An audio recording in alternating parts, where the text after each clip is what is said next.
안녕하세요. 노트피입니다. 반갑습니다, 여러분. 오늘은 명품 중개사 코너입니다.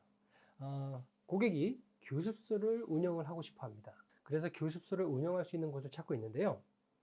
일단 학원하고 교습소는 약간의 차이가 있어요. 간단하게 이 학원하고 교습소의 차이를 좀 보면 학원은 허가제고요. 교습소는 신고제입니다.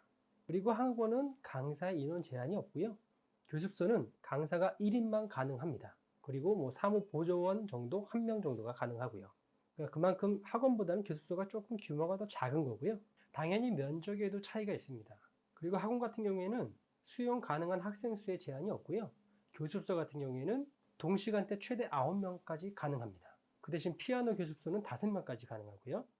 교습 과목도 좀 다른데요. 학원 같은 경우에는 예체능을 제외해서 모두 가능한데 교습소는 단 한 과목만 가능합니다. 근데 오늘 알려드릴 것은 사실 이것보다는 교습소를 운영하려고 하는데요. 이 건축물 대장상의 용도에 대해서 말씀을 드리려고 하는 거예요. 우선 학원하고 교습소는 근린생활시설이나 교육연구시설로 되어 있으면 일단 건축물 용도는 다 가능합니다.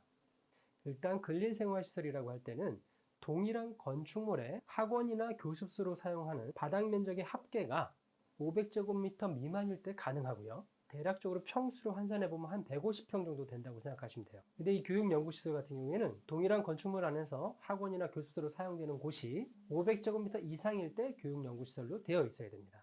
당연히 건축물 대장상에 위반 건축물로 되어 있으면 설립이나 변경 자체가 아예 불가합니다. 보통 이 보습소나 교습소로 사용하는 학원 강의실의 최소 기준은 60제곱미터라고 생각하시면 돼요. 그러니까 한 18평 정도로 생각하시면 되겠습니다. 자, 근데 문제는 뭐냐면 근린생활시설.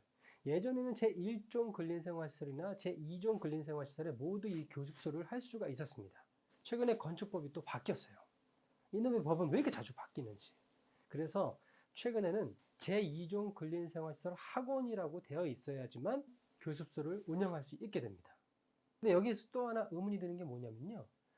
원래 제1종 근린생활시설과 제2종 근린생활시설은 건축물 기재사항 변경을 면제를 해줘요. 그래서 그냥 근린생활시설로 돼 있으면 제1종이든 제2종이든 어떤 거든 표시 변경하지 않고 해당 용도를 다 이용할 수 있게 되는 거죠. 그러니까 이게 그렇게 되면 말이 안 되잖아요. 원래 제1종 근린생활시설도 교습소로 운영을 할 수가 있어야 되는데 하지만 이걸 해당 문의 결과 교육청에서는 일단 제2종 근린생활시설 학원으로 되어 있어야 학원이나 교습소가 가능하다고 하고요. 해당 관공서의 뭐 건축과하고 담당자하고도 제가 통화를 해봤지만 사실 건축과 자체에서는 뭐 상관은 없다고 해요. 근데 그게 이제 교육청에서 허가를 내줘야 되기 때문에 어쩔 수 없이 제2종 근린생활시설 학원으로 되어 있어야 될 것 같다고 말씀을 하시더라고요. 자기네는 근린생활시설 안에서는 굳이 표시 변경을 할 필요가 없는데 그쪽 허가 기준의 사항에 대해서 뭐 만족하지 않는다면 그거는 해당 교육청에 다시 한번 문의를 하라는 얘기를 하더라고요. 결론적으로 말씀드리면 이제는 교습소를 운영하거나 학원을 운영하려면 제2종 근린생활시설 학원으로 표시가 되어 있어야 된다는 얘기입니다. 참 불합리한 거예요. 어떻게 보면 이 제1종, 제2종 근린생활시설에서는 이제 서로 편안하게 표시 변경할 필요 없다고 해놓고 갑자기 뜬금없이 또 교육청에서 이렇게 또 허가나 신고 기준을 만들어 놓으니까 참 뭔가 아이러니하다는 생각이 듭니다.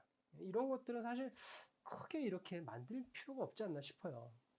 물론 학원이나 교습소는 학원법뿐만 아니라 건축법이라든지 소방법이라든지 이런 것들을 좀 체크해야 될 부분이 많아요. 그래서 저희도 이 학원이나 교습소를 계약하기 전에는 꼭 한번 체크해 보시라고 말씀을 드리거나 또 저희가 직접 관공서에 문의를 해서 체크를 하기도 합니다.